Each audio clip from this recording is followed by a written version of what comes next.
Assalamualaikum warahmatullahi wabarakatuh. Sambil kita menikmati sunset. Okay, sambil menikmati sunset, video kali ini saya ingin menjawab beberapa soalan lazim, frequently asked question oleh para penonton ke atas video-video saya, di mana dalam video tersebut saya mengulas atau saya react kepada ustaz yang lain. Okay, di bahagian komen saya mendapat banyak komen.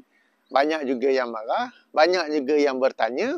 Dan bila dihimpun-himpun macam berulang-ulang soalannya tu, maka saya membuat keputusan bagi membuat satu video khas bagi menjelaskan soalan-soalan tersebut. Antara soalan yang masyhur ialah, kenapa asyik react ustaz-ustaz tu? Kenapa tidak react kepada Ustaz Shihabuddin dalam isu tolong menolong dalam membersihkan kuil? Kenapa tak react kepada video tersebut? Okay. Ini salah satu soalan, dan soalan itu saya simpan akhir sekali. Akhir sekali saya akan jelaskan, insya-Allah, ya, supaya tuan-tuan dan puan-puan dapat tetap menonton sambil menikmati sunset. Bahasa Melayu sebab apa? Matahari turun dan ada reflectionnya juga di air situ, ya. Baik, soalan pertama. Tak ada video lain ke nak buat? Apa ni? Tak ada video lain ke nak buat? Tuan-tuan dan puan-puan, terhadap soalan ini, saya menjemput mereka yang bertanya untuk tolonglah tengok saluran YouTube saya. Tolong saluran YouTube, view channel, tengok videos. Akan ada banyak video di situ. Sehingga hari ini 13 Februari 2022, saya Alhamdulillah telah pun membuat 273 buah video.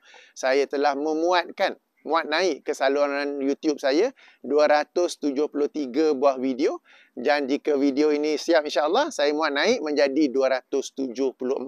Tuan-tuan dan puan-puan, tolong kira. Yang bertanya ni, apa ni, tak ada video lain ke nak buat, asyik nak react aja, asyik nak ulas saja. Bagi yang bertanya ini, sila kira berapa video daripada 273 itu yang saya ulas atau saya react kepada ustaz-ustaz yang lain. Jadi anda akan tahu ia hanyalah sebilangan kecil. Kebanyakan video yang lain saya bercakap tanpa menyentuh, mereact atau kritik kepada mana-mana ustaz lain, ya. Jadi bagi yang bertanya, sila kira berapa video saya sebenarnya. Semuanya 273, yang saya ulas tu berapa. Baik, soalan kedua. Kenapa suka cari aib orang? Kenapa suka cari kesalahan orang?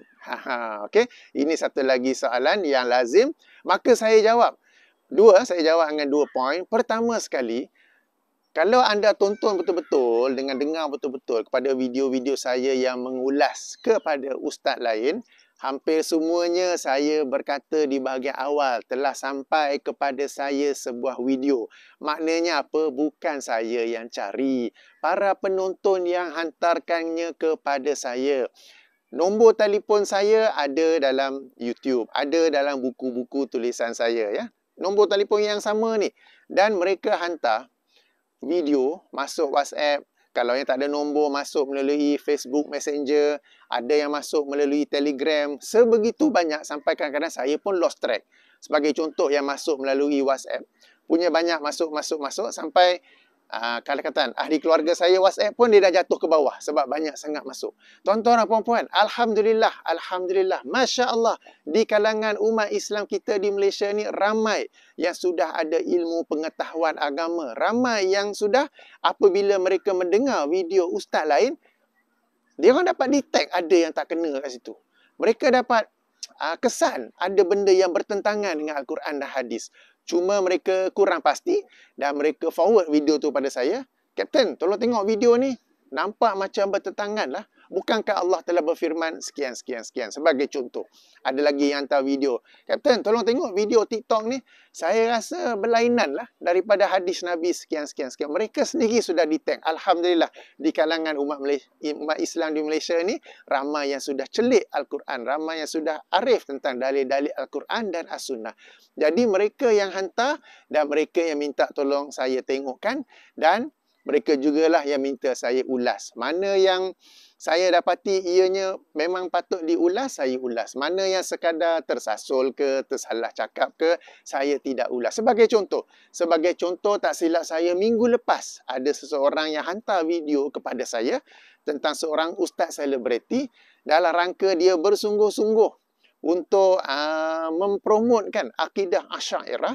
Dia cerita ulama ni, ulama tu, ulama ni, ulama ni, ulama ni, disebut sekian banyak nama berakidah Asy'ariyah, sampai-sampai Khalifah Umar bin Abdul Aziz pun berakidah Asy'ariyah, sampai-sampai Imam Syafi'i pun berakidah Asy'ariyah. Padahal Imam Syafi'i wafat 204 Hijrah. Imam Abu Hasan Al-Asy'ari lahir tahun 260 Hijrah, wafat 324 Hijrah. Macam mana Umar bin Abdul Aziz? Macam mana Imam Syafi'i yang sebelum Imam Asy'ari boleh berakidah Asy'ariyah? Tapi kita tahu ini mungkin tersasul, sebegitu semangat nak membela, nak mengupkan akidah Asy'ariyah tu sampai tersalah cakap. Jadi macam tu kita tidak react. Okey, dan ada banyak video lain yang kita kata boleh bagi benefit of the doubt. Okay, benefit of the doubt, ya. Jadi poin penting saya tak cari. Okey, yang kedua, saya tak cari sebab orang yang forward. Yang dalam phone sekarang ni pun banyak lagi orang forward yang saya belum tengok, yang saya belum analisa dan kaji apakah patut buat react ataupun tidak. Okey.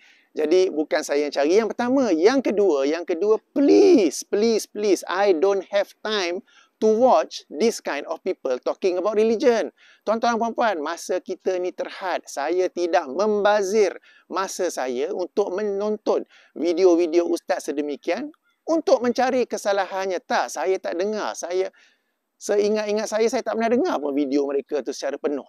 Sebab tuan-tuan dan puan-puan, para ustaz di Malaysia ni boleh dibahagi kepada tiga, ya. Kategori yang pertama, yang salahnya 75%, yang betul 25%. Yang ini tak payah pay attention langsung. Sebab salahnya 75%, yang betulnya 25%. Okey, tak payah pay attention langsung. Kategori kedua, para ustaz yang betulnya 50%, salahnya 50%. Okey, apabila mereka bercakap, ada betul, ada salah. Tapi ustaz macam ni, bila kita dengar, kita mestilah dalam keadaan yang sentiasa menganalisa. We are not there to learn from them, but we have to analyse. Ini hadis mana ni? Ini ulama mana ni? Ini pandangan mana ni? Jadi kita tidak dapat ilmu dengan ketenangan, tetapi dia kena sentiasa menganalisa sampai susah sebab ceramah-ceramah mereka bercampur aduk antara hak dan batil. Bercampur aduk antara hadis-hadis yang sahih dan yang maudhu ataupun yang tidak ada asal usulnya. Hadis dhaif kalau ada tak mengapa, tetapi mereka menyampaikannya tanpa mengikuti syarat-syarat penyampaian hadis dhaif yang dikemukakan oleh para ahli hadis. Jadi mereka ini, sekali lagi, bila kita dengar, kita macam kena sentiasa menganalisa. Hadis tu, Nabi berkata demikian, mana pula tu? Jadi, we are not learning. We are wasting our time. Ini hadis apa ni? Ini apa ni? Ya? Ulama mana cakap ni? Ulama mana cakap ni? Betul ke? Okay. Dan yang kategori ketiga, 75% betul. 25% salah. Sebab memang tak ada orang perfect. Okay. Yang 75-25 ni maknanya lebih kurang lah. Ringkas kata, kebarangkalian apa yang mereka sampaikan itu bertepatan dengan Al-Quran dan hadis dan kalam para ulama secara benar. Sebab tuan-tuan dan puan-puan, anda kena hati-hati antara sikap mudah ustaz di Malaysia ni. Mereka dengan mudah je ulama kata. Ulama mana tu? Ulama kata, dengar saja ulama kata. Ulama mana tu? Tak boleh nak sebut. Nama kitabnya apa? Tak boleh nak sebut. Nama ulamanya apa? Tak boleh nak sebut. Okay, sebab mereka sendiri tidak ilmiah dalam penyampaian. Bila kita tanya, tak boleh nak sebut. Okey, jadi kita bukannya anti ulama, kita bukannya menolak ulama, tapi kita tidak mahu nama ulama dipergunakan untuk membenarkan hujah yang dia sampaikan itu. Okey, dipergunakan. Ya, sampai-sampai ada ustaz yang mengkritik ulama, mengkritik Ibn Taymiyah sekian. Saya baca balik tulisan Ibn Taymiyah, aku baca salah ke apa? Kenapa Ibn Taymiyah cerita lain, dia cakap lain? Ini sebagai contohnya, ya. Jadi tuan-tuan dan puan-puan, ada tiga kategori ustaz di sini yang salahnya banyak, betulnya sikit. Yang ini tak payah. Don't waste your time. Ada yang salah dan banyaknya tu lebih kurang sama-sama. Tapi susah sebab kita nak kena analisa sambil mendengar. Ini pun tak payah. Dan yang kategori ketiga tu, yang betulnya banyak, yang salahnya sedikit. Kita taklah kata ada yang perfect. Mana ada yang maksudkan kecuali Rasulullah sallallahu alaihi wasallam. Jadi yang betulnya banyak, salahnya sedikit. Yang ini saya dengar. Yang ini saya pay attention. Yang ini kadang-kadang tu saya dengar sampai 2 kali. Baik yang di Malaysia mahupun di Indonesia ataupun di negara barat, English speaking, mahupun di Timur Tengah. Yang itu kita dengar. Dan tuan-tuan puan-puan, ayo, kita ni masa terhad. Kita ni ada macam-macam, ada urusan kerja, ada urusan keluarga. Please don't waste your time dengan ustaz-ustaz yang kategori pertama tu, yang banyak salah, sikit je betul. Yang kategori kedua tu, yang 50-50, tak tahu mana satu ni kan. Bila kita dengar sentiasa kena analyse. Betul kita cakap ni. Ayuh kita fokus our time kepada yang kategori ketiga tu, yang betulnya banyak, yang salah tu sedikit. Okey, sekarang timbul soalan. So, macam mana nak tahu ustaz yang kategori ketiga ni? Okey, saya bagi petua. Jangan terkejut. Saya bagi petua. Masuk je Google, type di situ, senarai penceramah Wahabi. Type saja di situ. Tuan-tuan dan puan-puan, anda selama ini telah ditipu. Anda selama ini telah diperdayakan bahawa Wahabi ni, ustaz-ustaz yang dituduh Wahabi ni, mereka ni sesat lah, mereka ini menjisimkan Tuhan lah, mereka ini teroris lah, mereka ini macam-macam tuduhan. Tapi anda pernah tak dengar kuliah mereka? Anda pernah tak dengar ceramah mereka? Ayuh tuan-tuan dan puan-puan, give yourself a chance. Bagi diri anda satu peluang. Okey, tak nak ikut apa. At least cubalah dengar satu, kedua, ketiga. Anda Google je, ataupun di bahagian description, saya akan bagi link. Ada senarai di situ. Anda Google je. Kemudian anda search dekat YouTube kuliahnya. Anda pilihlah mana-mana. Yang 15 minit ke, yang setengah jam ke, yang 45 minit. Anda dengar. Just give it a try. Lepas tu tak nak tak apa. Okey, try lah ustaz kedua, ustaz ketiga yang lazim dituduh sebagai Wahabi. Kenapa mereka dituduh sebagai Wahabi? Sebab ustaz-ustaz yang kategori kedua dan pertama yang sebut tadi tu, mereka ni tak ada hujah, tak ada dalil. So, macam mana nak menakutkan masyarakat daripada ustaz-ustaz yang ilmiah ni? Ustaz-ustaz yang berdalil, yang berhujah ni. Macam mana nak takutkan dia? Takutkanlah dengan istilah Wahabi. Jadi ustaz yang dalam kategori ketiga tadi tu, yang kebanyakan yang betul sekali-sekala salah tu, mereka ini berdalil, berhujah, berkata Ibnu Hajar dalam Fathul Bari, berkata Imam Nawawi dalam Majmu' Syarah Muhadzab, berkata Ibnu Hajar Haytami, very ilmiah. Tapi semua itu mereka delete, mereka boleh hapuskan, mereka boleh kambuskan dalam tanah dengan satu perkataan saja. Tak, itu Ustaz Wahabi, jangan dengar. Jadi tuan-tuan dan puan-puan, give yourself a try. Cuba dengar. Yang dimomok-momokkan, yang ditakut-takutkan sebagai Wahabi tu, cuba dengar kuliah mereka tu. Okey, give it a try.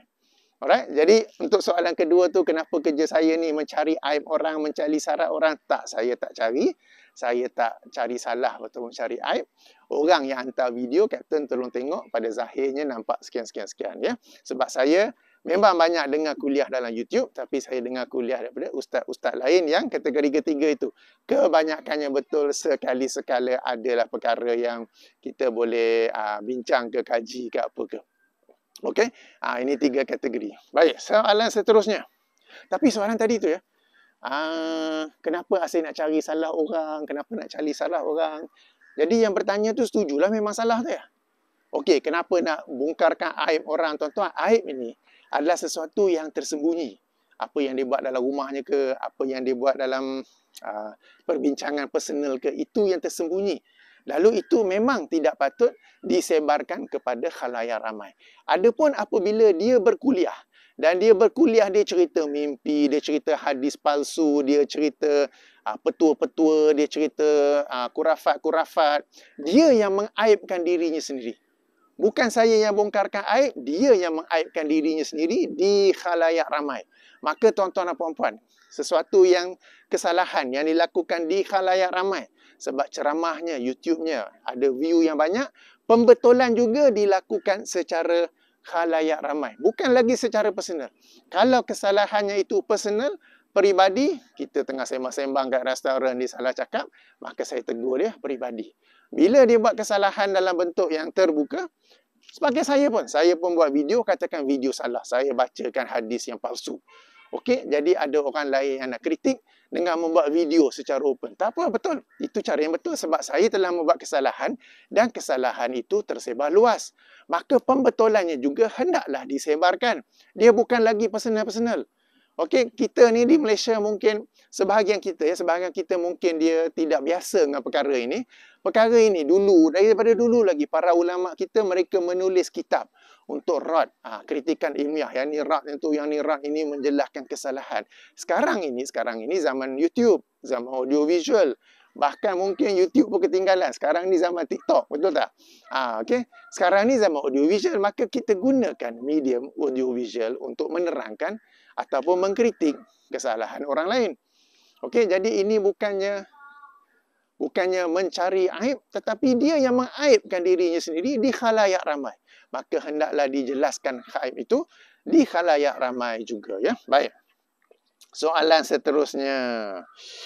Tak takut ke dosa? Tak takut ke muflis di akhirat kelak? Engkau nak bongkarkan aib orang ini, tuan-tuan dan puan-puan. Saya lagi takut apabila saya nampak kemungkaran ataupun orang telah forward kepada saya video yang dalamnya ada kemungkaran, lalu saya buat diam.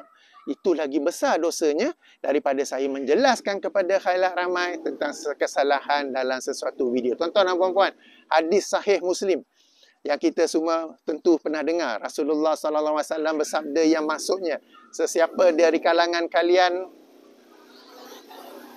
sekejap ya, bising pula. Sesiapa dari kalangan kalian yang melihat kemungkaran, maka hendaklah dia ubah dengan tangannya. Jika tidak mampu, ubah dengan lisannya. Jika tidak mampu, ubah dengan hatinya, dan itulah selemah-lemah iman. Kita pernah dengar kan? Jadi kita nampak kemungkaran, kita kena ubah. Bukan dibiarkan saja. Jadi ianya adalah bagi saya adalah satu dosa yang lebih besar. Saya nampak kemungkaran berlaku yang disebarkan begitu luas dalam bentuk video dan saya hanya duduk diam saja. Tak boleh nanti buka aib orang. Buka apa? Dah memang dia yang aibkan dirinya macam tu. Jadi tuan-tuan dan puan-puan, bezakan di sini ya, bezakan. Okey, apa yang salah itu yang boleh muflis akhirat ialah kita mengata tentang orang padahal benda itu sesuatu yang tersembunyi. Sesuatu yang tersembunyi. Saya teringat lama dulu. Okay, bila di playground ni macam-macam bunyi. Saya teringat banyak tahun dululah. Ketika masa tu bila perbincangan agama kita guna forum Yahoo Groups. Okey, forum Yahoo Groups. Jadi ketika itu kita sedang berbincang dengan seorang ustaz. Ustaz tu sampai sekarang masih ada seorang ustaz dan dia ambil gambar daripada laptop dia untuk kemukakanlah hadis sebagai hujah apa begitu. Tapi bila laptop kan Windows kan bawah tu ada window yang terbuka kan, ada tab-tab yang terbuka. Nampak salah satu tab tu ialah tab pornografi. Okey, nampak tab. Tapi yang itu tersembunyi, banyak orang tak perasan. Tapi saya terperasan. Itu tersembunyi. Maka kita pun nasihatkan dia dalam personal email. Personal email bukan dalam forum yang terbuka tu. Syekh, itu salah satu tab tu anda sepatutnya tak tengok. Okay? Yang itu baru kita kata yang tersembunyi, maka kita pun tegur secara tersembunyi. Okey, yang ini sebagai contoh kisah benar. Baik. Soalan seterusnya, kenapa dah buat ulasan video ni? Kenapa buat ulasan? Sebab ia menyebabkan perpecahan di kalangan umat Islam. Ia menyebabkan perpecahan. Tuan-tuan dan puan-puan, perpecahan lawannya ialah kesatuan kan? Kita ni nak bersatu atas apa? Kita nak bersatu atas mimpi ke? Kita nak bersatu atas petua-petua agama ke? Petua baca ni 41 kali, baca ni 70 kali, baca ni 120 kali, baca ni 4,444 kali. Itu best tu. 4,444. Kita nak bersatu atas apa? Kita nak bersatu atas kusas-kusas. Tukang-tukang cerita agama. Kita nak bersatu atas teori-teori sendiri tentang agama ni. Ke kita nak bersatu di atas Al-Quran dan Sunnah? Jadi tuan-tuan dan puan, persatuan itu penting. Persatuan umat Islam itu penting. Tapi kita kena ingat, nak bersatu atas apa? Kita nak bersatu atas, ulang balik ya. Kita nak bersatu atas apa? Itu poin penting. Jadi persatuan itu penting, tapi kita nak bersatu atas apa? Apakah faktor pengikat kita untuk kita bersatu? Saya bagi contoh lain. Peminat-peminat pasukan bola Manchester United lah katakan, ataupun Liverpool, ataupun Chelsea, mereka bersatu. Mereka bersatu disebabkan Manchester United. Mereka yang kumpulan ni pula bersatu atas Chelsea. Ataupun mereka ni semua pun boleh juga bersatu atas nama English Premier League ke, EPL ke, something like that kan. Jadi kita ni, kita nak bersatu atas apa? Kita nak bersatu atas mimpi-mimpi. Kita nak bersatu atas petua-petua yang dibawa, non-stop punya petua. Kalau agama ni penuh dengan petua dan petua tu betul-betul mujarab, kita umat Islam, umat yang paling maju di dunia ni. Bukan dalam keadaan seperti sekarang ini. Asyik dengan petua saja. Dan petua-petua itu menenggelamkan ayat-ayat Quran, menenggelamkan sunnah Nabi SAW. Kita nak bersatu atas bid'ah. Ustaz-ustaz yang mempromosikan bid'ah, yang membela bid'ah, yang bagi hujah-hujah yang sama je, ya, yang kita dah jawab, dah jelaskan. So kita nak bersatu atas apa? Itu poin penting, ya. Persatuan umat Islam itu penting, tetapi kita nak bersatu atas apa? Alright. Alright, soalan lazim seterusnya. Kenapa tak buat video tentang orang yang tidak solat, yang tidak tutup aurat, yang minum arak, yang berjudi, yang ambil rasuah? Kenapa tak buat video dalam perkara-perkara yang disepakati? Yang disepakati kesalahannya? Ini satu soalan. Macam mana nak jawab tuan-tuan dan puan-puan? Okey, kemungkaran. Tadi saya bacakan hadis kan, sesiapa yang melihat kemungkaran, sesiapa di kalangan kalian yang melihat kemungkaran. Kemungkaran ini dua jenis. Pertama, kemungkaran yang dapat dikenal pasti oleh kebanyakan umat Islam. Contoh, orang yang tak solat. Dia tak solat maghrib. Kalau solat Zuhur tu, dia tak solat sekarang, mungkin kejap lagi dia solat. Tapi maghrib ni waktunya pendek. Subuh ni waktunya pendek. Dan dia tak solat. Ini satu kesalahan yang dapat dikenal pasti oleh semua orang. Dan sesiapa saja patut menegur. Tak perlu tunggu saya. Sesiapa saja patut menegur. Dan ini satu kemungkaran. Kalau dia memang sengaja, sesiapa saja memang patut memberi nasihat kepada dia. Sama juga dalam kes-kes lain. Yang disebut tadi apa? Tak tutup aurat ke, minum arak ke, berjudi ke apa. Itu adalah kemungkaran-kemungkaran yang diketahui, yang dikenali oleh orang yang bukan Islam pun dia tahu. Kalau orang tu tak solat, itu salah. Orang yang bukan Islam pun tahu. Kalau dia nampak Muslim minum arak, dia tahu itu salah. Jadi ini adalah sesuatu yang dikenali bukan saja oleh kebanyakan orang Islam, bahkan juga oleh orang-orang yang belum Islam. Maka tanggungjawab membetulkan kemungkaran tersebut terletak pada semua. Kenapa tanya saya? Kenapa anda yang bertanya tak buat? Kalau nak kata buat video lah, kenapa tak buat video untuk menegur orang yang tidak solat? Why you ask me? Why don't you do it yourself? Apabila anda komen dalam YouTube saya, berarti anda ada akaun YouTube. Dah ada akaun, dah boleh buat video, dah boleh upload. Silakanlah terangkan kepada mereka, why you asking me? Jadi yang bertanya itu ya, ingat kemungkaran itu dua. Pertama yang dikenali oleh kebanyakan, yang kita boleh kata 90% lah, itu antara perkara yang asas dalam Islam. Orang pun tahu, sampai-sampai yang bukan Islam pun tahu. Kalau yang minum arak, dia pun tahu, why that pakcik yang pakai kopiah tapi minum arak? Dia pun tahu salah. Why that guy nampak macam baik, pergi masjid tapi balik lepas tu pergi kedai 4 nombor, kek 4D ke apa ke, dia pun tahu. Okay. Ada kemungkaran yang bagi kebanyakan orang mereka tidak tahu dan sebahagian orang saja yang tahu. Sebagai contoh, bid'ah-bid'ah yang disampaikan oleh ustaz-ustaz selebriti, bid'ah-bid'ah yang disampaikan oleh orang-orang yang berpakaian agama. Secara zahirnya, mereka orang agama. Mesti dia cakap benda yang betul. Mesti dia baca hadis yang sahih. Mesti betul itu kata-kata ulama'. Jadi tak dapat dikenal pasti oleh kebanyakan orang. Maka mereka yang mengetahui tentang kemungkaran itu, maka kewajipan baginya untuk menjelaskan kemungkaran tersebut. Okey, jadi saya ulangi, kemungkaran itu dua. Pertama, semua orang tahu, maka semua orang mesti menegur. Semua orang mesti amar ma'ruf nahi mungkar. Yang kedua, kemungkaran yang terselindung, yang pada zahirnya, pada face waternya, okey, nampak seperti seolah-olah betul. Tapi bila dicermati, bila diteliti, salah sebenarnya. Maka ini orang-orang yang ada, alhamdulillah, yang ada kepakaran di dalamnya, hendaklah dia yang melakukan, menjelaskan kemungkaran itu. Sebagai contoh, kemungkaran dalam rasuah. Semua orang tahu rasuah kan? Tapi bila kita buka buku audit, buku financial ke apa ke dalam sesuatu syarikat ataupun individu, kita tak tahu macam mana nak kesan rasuah ke tidak. Tapi orang yang dalam bidang accounting katakan, ada pengalaman dalam bidang mengkaji, mengaudit apa semua ni kan, dia boleh detect ada some figures that is not right. Dia boleh detect. Kita tengok nombor banyak-banyak tu kita pun nak okay, tapi dia boleh detect. Yang itu sebagai contoh ya. Okey, soalan seterusnya. Okey, kita cakap sampai matahari turun. Lepas tu nak kena balik sebab saya 15 minit daripada rumah. Okey.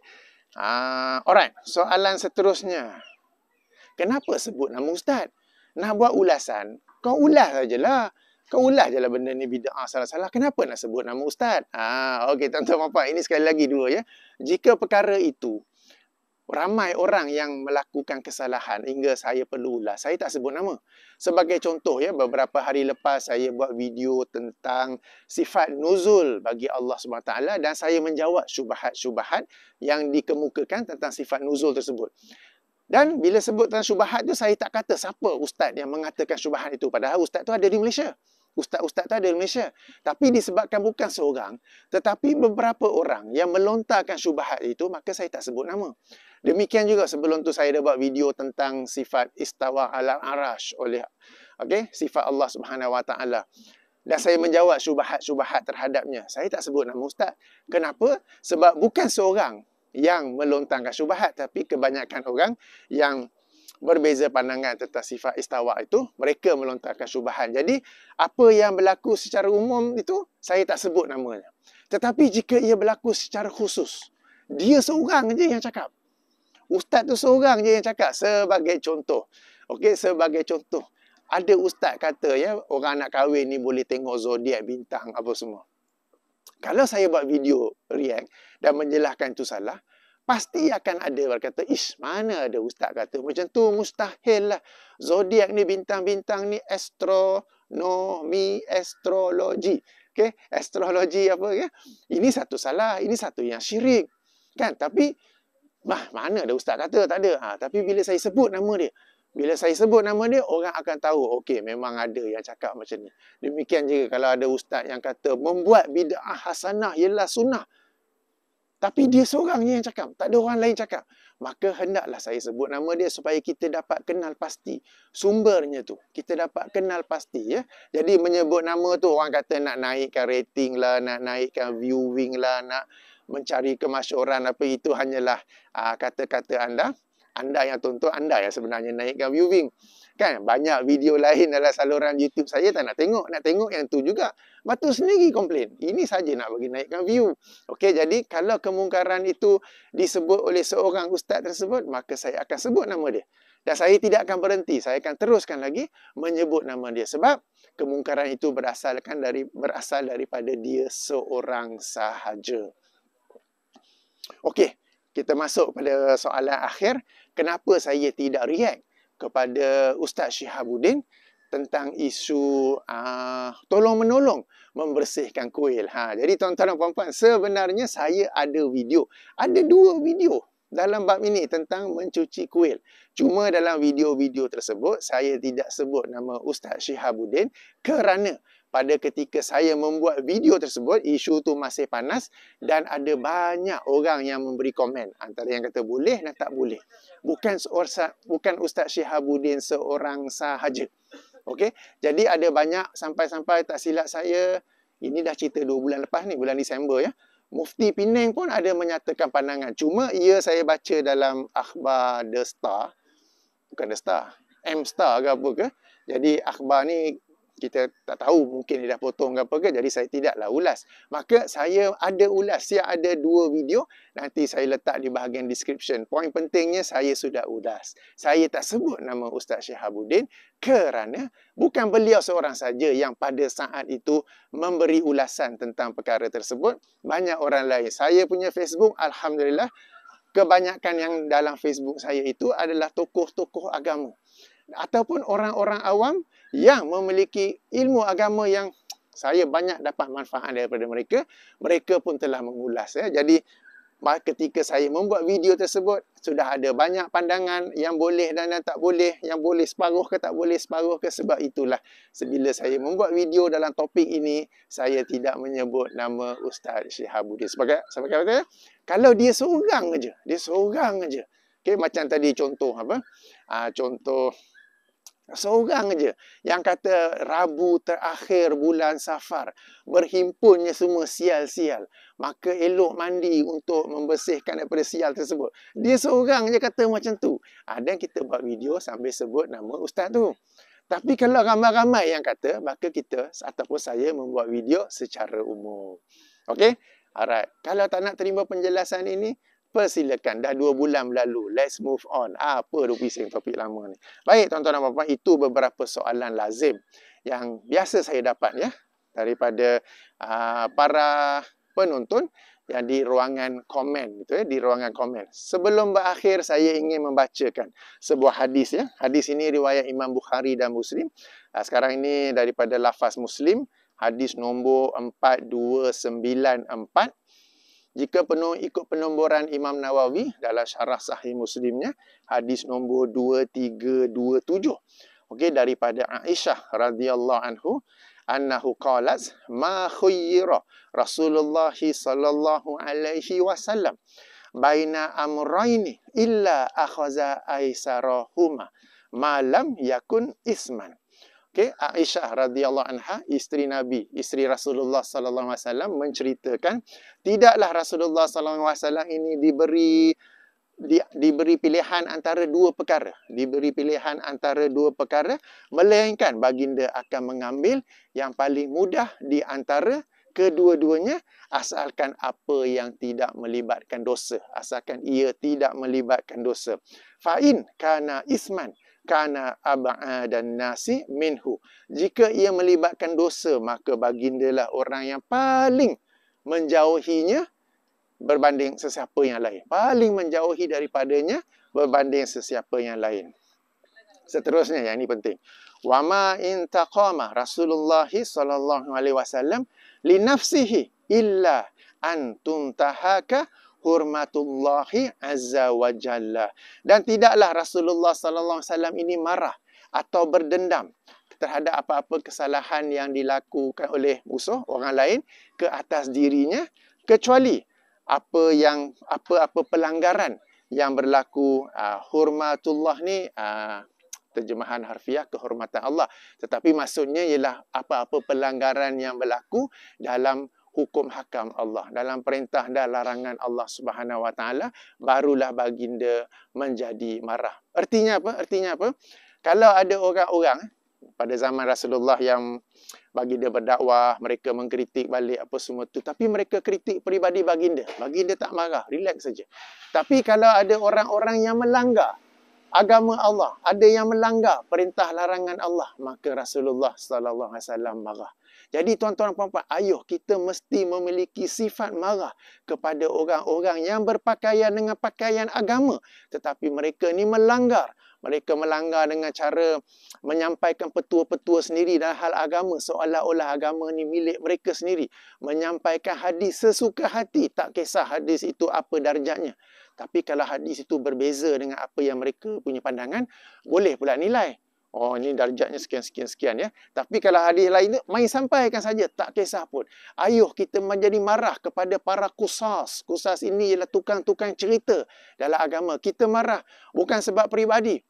Kita marah sebab mereka ini menjadikan agama Allah ni sebagai satu mainan. Menjadikan agama Allah ni sebagai suka hatilah apa aku nak sampai. Ya, jadi mereka ini kita patut ada perasaan marah. Sebagaimana Rasulullah SAW pun ada perasaan marah. Kalau sebagai contoh ya, kalau tuan-tuan dan puan-puan ada yang membaca ruangan komen dalam video-video saya, ada yang marah saya teruk-teruk. Ada yang berkata, bilalah pakcik tua dia nak mati. Ada yang berkata, kenapalah kamu ni tak ada dalam MH370 boleh hilang terus. Dan sebagainya. Saya tak marah sebab itu adalah serangan peribadi. Tak apa, saya biar saja. Tapi kalau ada yang kita kata, yang macam kita bacakan hadis tadi, yang melanggar perintah larangan Allah. Yang itu kita patut ada rasa marah, dan rasa marah itu kita terjemahkan dengan menerangkan kepada masyarakat apa yang hak, apa yang batil. Kita mesti terangkan. Kalau tidak, cuba bayangkan apalah agama yang akan dipegang, apalah agama yang akan diamalkan oleh zuriat kita nanti. Sekarang ni pun saya tulis buku zikir selepas solat antara sunnah dan bid'ah.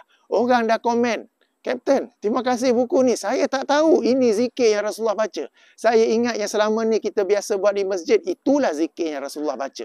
Tengok-tengok sudah ada perubahan lafaz, ada tokok tambah, ada perubahan bilangan. Ini sebagai contoh. Ini sebagai contoh. Perubahan ni kalau kita bayangkan zuriat kita nanti agama Islam yang macam mana mereka akan ikuti. Sunnah Nabi yang macam mana akan mereka ikuti. Ada sunnah Nabi ataupun tidak. Ataupun yang tinggal hanyalah sunnah ustaz-ustaz yang lebih suka menyampaikan sunnah peribadi mereka. Dan saya tak jumpa lagi ustaz-ustaz tu nak menyampaikan sunnah Rasulullah SAW yang sahih. Okey, tapi mungkin sebab saya sendiri kata saya tak tengok video mereka kan. Tapi setakat ni begitulah. Jadi tuan-tuan dan puan-puan, kita perlu ada rasa marah kerana agama kita ni, kerana agama Islam. Dengan itu, kita pun menterjemahkan kemarahan tersebut tu dengan usaha menegakkan yang hak dan membasmi yang batil. Tak kira anda seorang ustaz ataupun tidak. Cuma lakukannya dengan ilmu lah. Jangan main hantam saja. Okey, tengok-tengok tak salah pun sebenarnya. Ya? Baik. Matahari sudah nak turun, sehingga sini saja dahulu. Subhanakallahumma wa bihamdika asyhadu an la ilaha illa anta astaghfiruka wa atubu ilaika. Assalamualaikum warahmatullahi wabarakatuh.